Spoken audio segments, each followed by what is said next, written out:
जय हिंद दोस्तों। आज हम लोग सीटेट एग्ज़ाम के लिए सीडीपी को पढ़ने वाले हैं। यह क्वेश्चन वन लाइनर फॉर्म में होगा और यह प्रीवियस ईयर क्वेश्चन है जो कि सीटेट 7 जुलाई 2024 के लिए बहुत ही महत्वपूर्ण सीडीपी का क्वेश्चन है। तो चलिए देखते हैं। क्वेश्चन नंबर पहला है कि बाल्यावस्था के लिए प्राप्त नींद कितने घंटे की होती है? तो 8 घंटे की नींद होती है। तो बाल्यावस्था के लिए कितने घंटे की नींद आवश्यकता होती है? तो 8 घंटे की। फिर इसके बाद आता है क्वेश्चन नंबर सेकंड है कि बालिकाओं की लंबाई की दृष्टि से अधिकतम उम्र कितनी होनी चाहिए? तो 16 वर्ष होनी चाहिए। बालिकाओं की लंबाई की दृष्टि से अधिकतम उम्र कितनी वर्ष होनी चाहिए? तो 16 वर्ष होनी चाहिए। क्वेश्चन नंबर थर्ड है पुनर्बलन किस प्रक्रिया का भाग है? तो यह अधिगम प्रक्रिया का भाग है। तो पुनर्बलन किस प्रक्रिया का भाग है? तो अधिगम का भाग है।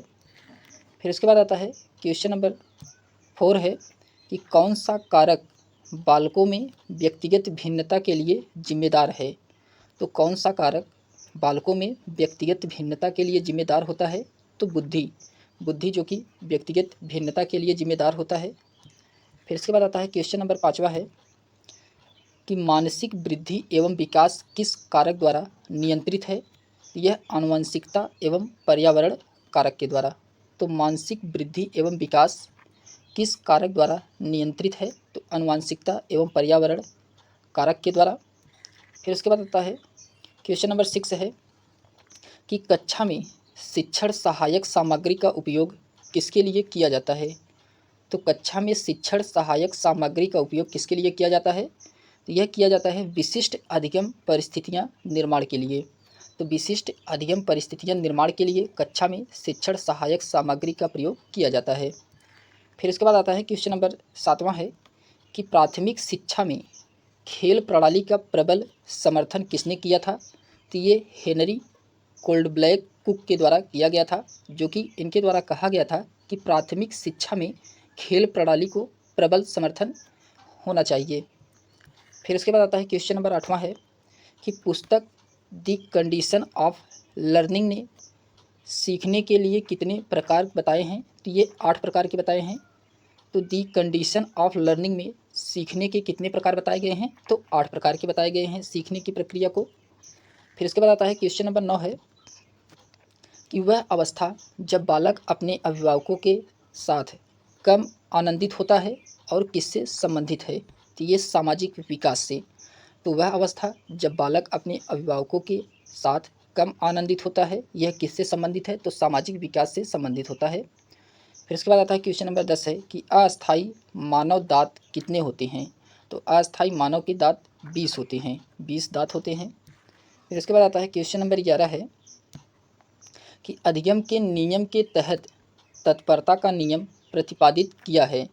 तो अधिगम के नियम के तहत तत्परता का नियम प्रतिपादित किसके द्वारा किया गया था? तो एडवर्ड एल थॉर्नडाइक के द्वारा किया गया था। एडवर्ड एल थॉर्नडाइक के द्वारा किया गया था। फिर इसके बाद आता है क्वेश्चन नंबर 12 है कि कौन सी विधि प्राथमिक स्तर पर शिक्षण के लिए उपयुक्त नहीं है? तो कौन सी विधि होती है जो प्राथमिक स्तर पे शिक्षण के लिए उपयुक्त नहीं होती है? तो ये व्याख्यान विधि। व्याख्यान विधि ये प्राथमिक स्तर पे शिक्षण के लिए उपयुक्त नहीं होती है।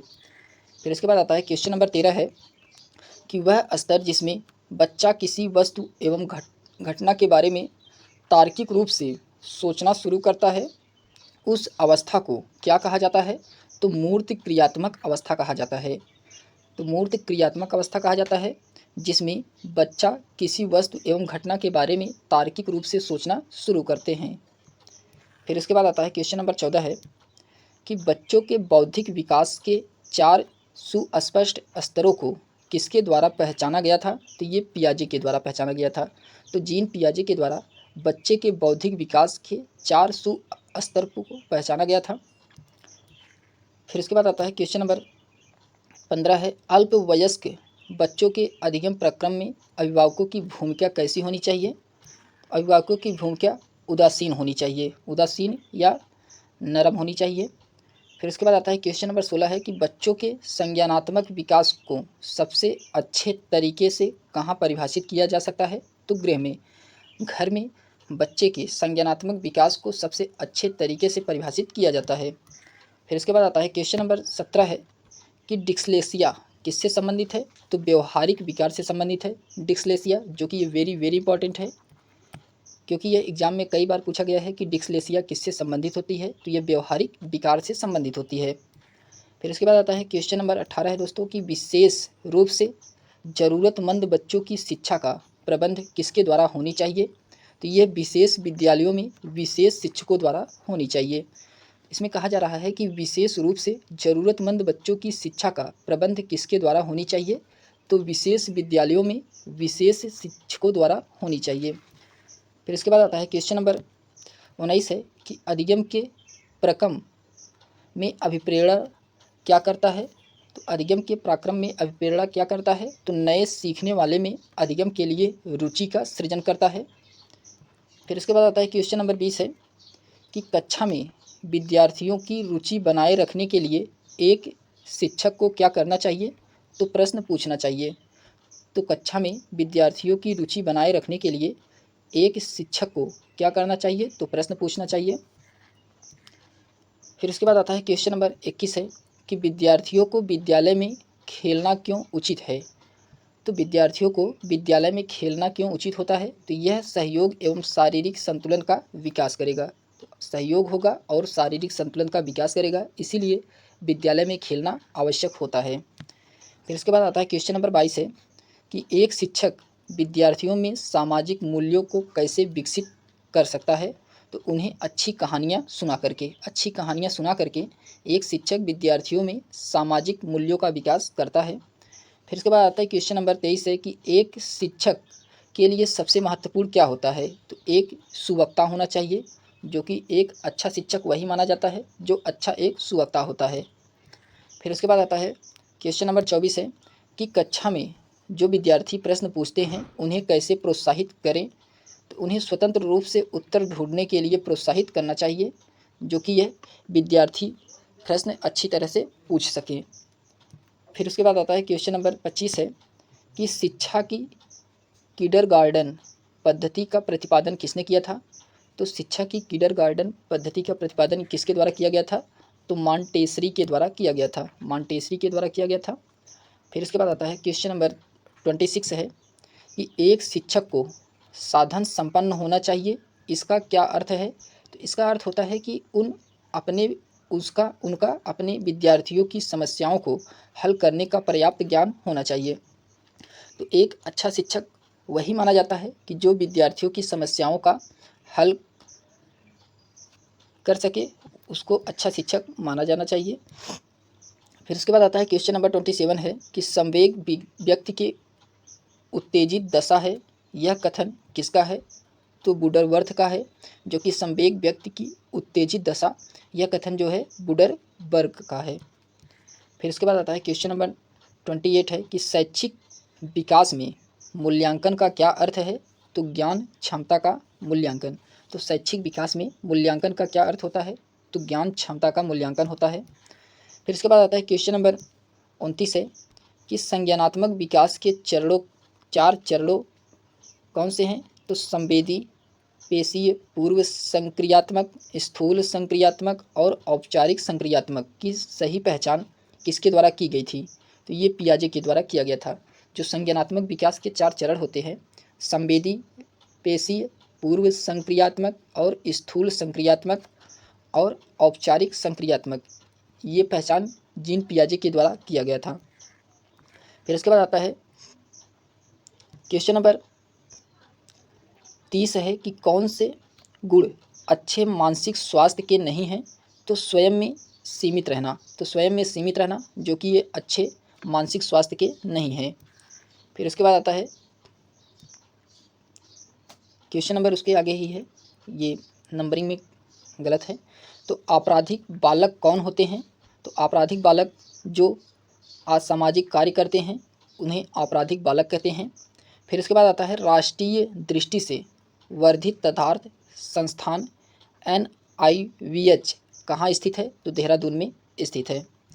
फिर उसके बाद आता है कि क्या अस्थायी अभिवृत्ति की विशेषता है? तो नहीं होती है, अस्थायी अभिवृत्ति की विशेषता नहीं होती है। फिर उसके बाद आता है, नंबरिंग पे मत जाइए, नंबरिंग ये गलत हो गया है। इसमें दिया गया है कि वर्तनी वाचन एवं गणना में कठिनाई सामान्य बुद्धि एवं अच्छी अनुकूलनात्मक योग्यता किस विशेषता है। तो ये अधिगम निर्योग्य बालकों की जो कि ये वर्तनी वाचन एवं गणना में कठिनाई सामान्य बुद्धि एवं अच्छी अनुकूलनात्मक योग्यता की विशेषता होती है। फिर इसके बाद आता है, मानसिक रूप से पिछड़े बालकों के लिए कौन सा व्यूह रचना कार्य करेगी। तो ये कार्यों को मूर्त रूप से समझाना, तो कार्यों को मूर्त रूप से समझाना जो कि ये मानसिक रूप से पिछड़े बालकों के लिए कार्य करेगी। फिर उसके बाद आता है कि प्रायः लड़कियां गणित में कमज़ोर होती हैं, यह किस पर आधारित होती है। तो लैंगिक पूर्वाग्रह पर आधारित होती है। तो लैंगिक पूर्वाग्रह पर आधारित होती है कि लड़कियां गणित में कमज़ोर होती हैं, जो कि ये पूर्वाग्रह अनुमान है। फिर उसके बाद आता है, मूल प्रवृत्तियों को 14 प्रकार के किसने वर्गीकृत किया है। तो मैकडूगल जो कि ये मूल प्रवृत्तियों को 14 प्रकार से वर्गीकृत किया है। फिर आता है, कौन से गुण अच्छे मानसिक स्वास्थ्य के नहीं हैं। तो कौन से गुण अच्छे मानसिक स्वास्थ्य के नहीं हैं। तो बहुत विनीत, स्वयं में सीमित। तो बहुत विनीत होना और स्वयं में सीमित होना जो कि ये अच्छे मानसिक स्वास्थ्य के लिए नहीं होते हैं। फिर इसके बाद आता है, लड़कों एवं लड़कियों के विषय में कुछ कथन नीचे दिए गए हैं, आपके अनुसार इसमें से कौन सा कथन सही है। इसमें कौन सा है। तो इसमें दिया गया है कि लड़कों को घर के कार्य में सहायता करनी चाहिए, जो कि ये सही है, लड़कों को घर के कार्य में सहायता करनी चाहिए। फिर इसके बाद आता है कि विकास की किस अवस्था में बुद्धि का अधिकतम विकास होता है। तो किशोरावस्था में। विकास की किस अवस्था में बुद्धि का अधिकतम विकास होता है। तो किशोरावस्था में होता है। फिर इसके बाद आता है, सिरिल बर्ड के अनुसार पिछड़े बालकों की बुद्धि लब्धि कितनी होती है। तो 85 से कम होती है। तो सिरिल बर्ड के अनुसार पिछड़े बालकों की बुद्धि लब्धि कितनी होती है। तो 85 से कम होती है, 85 से कम। फिर इसके बाद आता है, विकास का नियम क्या नहीं है।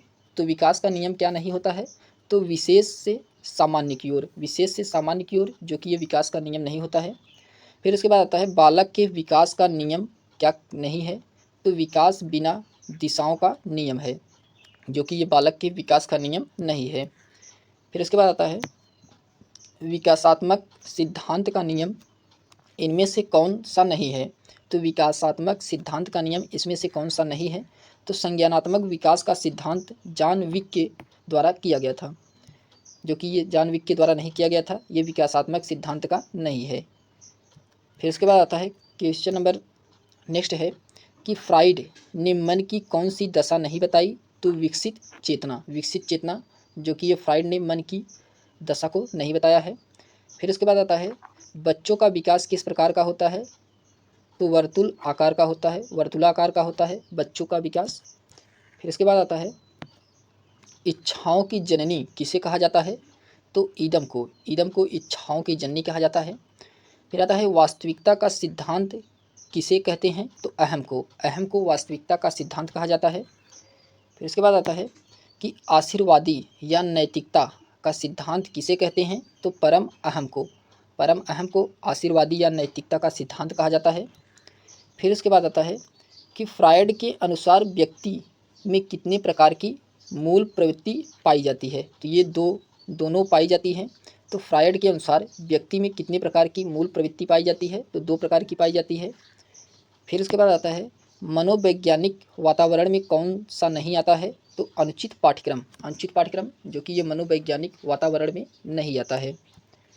फिर उसके बाद आता है, नेक्स्ट क्वेश्चन है कि किस आयु वर्ग में बच्चा युक्ति संगत तर्क करना प्रारंभ करता है। तो 7 से 11 वर्ष की आयु में बच्चा युक्ति तर्क संगत करना प्रारंभ करता है। फिर इसके बाद आता है, नेक्स्ट क्वेश्चन है कि डेविड एल्काइन के अनुसार काल्पनिक श्रोता एवं व्यक्तिगत दंतकथा 2 प्रेरक की अवस्था पाए जाते हैं। ये किशोरावस्था में पाए जाते हैं। फिर इसके बाद आता है, पियाजे के अनुसार संवेदी प्रेरक का आयु वर्ग क्या है? तो पियाजे के अनुसार संवेदी प्रेरक का आयु वर्ग क्या होता है? तो 0 से 2 वर्ष होता है। तो 0 से 2 वर्ष होता है। फिर उसके बाद आता है कि पियाजे द्वारा पूर्व संक्रियात्मक आयु वर्ग कौन सा बताया गया है? तो 2 से 7 वर्ष बताया गया है पियाजे के द्वारा पूर्व संक्रियात्मक आयु वर्ग, जो कि ये प्रीवियस ईयर क्वेश्चन है, बहुत ही महत्वपूर्ण है सीटेट 7 जुलाई 2024 के लिए। फिर उसके बाद आता है कि किसके अनुसार जीवन का प्रथम वर्ष आसक्ति के विकास के लिए महत्वपूर्ण समय होता है? तो एरकिन्स के द्वारा एरकिन्स के द्वारा ये कहा गया है कि महत्वपूर्ण समय होता है। फिर उसके बाद आता है पूर्व संक्रियात्मक विचार की एक प्रमुख विशेषता क्या है? तो अकेंद्रवाद, जो कि ये पूर्व संक्रियात्मक विचार की एक प्रमुख विशेषता होती है। फिर उसके बाद आता है प्रत्येक पायदान पर एक पैर रखते हुए सीढ़ियों पर चढ़ना में उतना किस आयु में होता है? तो 4 वर्ष के। प्रत्येक पायदान पर एक पैर रखते हुए सीढ़ियों पर चढ़ने में उतरना किस वर्ष में होता है? तो ये 4 वर्ष में होता है। फिर उसके बाद आता है कि औपचारिक संक्रियात्मक विचार कितनी आयु के बीच उत्पन्न होती है? तो 11 से 15 वर्ष के आयु के बीच में उत्पन्न होती है औपचारिक संक्रियात्मक विचार। फिर इसके बाद आता है कि पियाजे ने तर्कपूर्ण चिंतन को क्या कहा है? तो परिकलात्मक निगमन नाट्यात्मक तर्कना। तो पियाजे ने तर्कपूर्ण चिंतन को क्या कहा है? तो परिकलात्मक निगमन नाकात्मक तर्कना कहा है। फिर उसके बाद आता है कि किस मनोवैज्ञानिक ने कहा कि चेतना में मन के साथ अचेतन मन पर भी ध्यान देना चाहिए? तो ये फ्रायड के द्वारा कहा गया है। फिर इसके बाद आता है कि आत्मनिरीक्षण विधि द्वारा किनकी क्रियाओं का अध्ययन किया जाता है? तो स्वयं की। आत्मनिरीक्षण विधि द्वारा किनकी क्रियाओं का अध्ययन किया जाता है? तो स्वयं की क्रियाओं का अध्ययन किया जाता है। फिर उसके बाद आता है कि प्रश्नोत्तर विधि का जनक किसे माना जाता है? तो सुकरात को। प्रश्नोत्तर विधि का जनक किसे माना जाता है? तो सुकरात को माना जाता है। बालक केंद्रित शिक्षा किस वर्ष की देन है? तो ये शिक्षा मनोविज्ञान की। तो बालक केंद्रित शिक्षा किस विषय की देन है? तो शिक्षा मनोविज्ञान की देन है। फिर उसके बाद आता है कि शिक्षा मनुष्य की अंतर्निहित क्षमता का परिपूर्णता से विकसित करती है। यह कथन किसका है? तो स्वामी विवेकानंद का है। फिर इसके बाद आता है थॉर्नडाइक ने शिक्षा मनोविज्ञान का कैसा रूप प्रदान किया है? तो निश्चित एवं अस्पष्ट रूप प्रदान किया है। निश्चित एवं अस्पष्ट रूप ये थॉर्नडाइक ने शिक्षा मनोविज्ञान का रूप प्रदान किया गया है। फिर उसके बाद नेक्स्ट है कि 20वीं शताब्दी में मनोवैज्ञानिक को क्या मानने जाने लगा है? तो व्यवहार का विज्ञान। तो 20वीं शताब्दी में मनोविज्ञान को क्या मानने जाने लगा है? तो व्यवहार का विज्ञान माना जाता है। फिर उसके बाद आता है कि विकास का क्या अर्थ है? तो विकास के अर्थ को बताना है। तो विकास का अर्थ होता है कि अभिप्रेरणा एवं अनुभव के फलस्वरूप होने वाले परिवर्तनों की उत्तरोत्तर श्रृंखला। फिर उसके बाद आता है कि मनोविज्ञान को दर्शन शास्त्र से अलग कर विज्ञान का दर्जा किसने दिलाया? तो ये विलियम जोन्स के द्वारा दिलाया गया था।